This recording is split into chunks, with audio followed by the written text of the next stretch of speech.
好多人面對人生中自己冇辦法控制嘅事情嘅時候，都只有聽天由命，認為一切皆有定數，命中注定，人力不可為，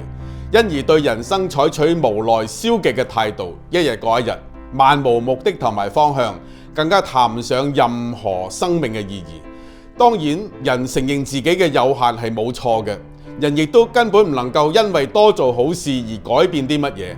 然而我哋卻唔能夠因此忽視更重要嘅天理，就係聖經所講嘅，按着定命，人人都有一死，死後且有審判。人喺死咗之後，點樣能夠面對上帝公義嘅審判呢？聖經同時講，沒有流血就沒有赦罪。耶穌正係為咗救贖我哋脫離罪嘅刑罰而捨身流血。你願意運用你嘅選擇權，接受耶穌基督做你個人嘅救主嗎？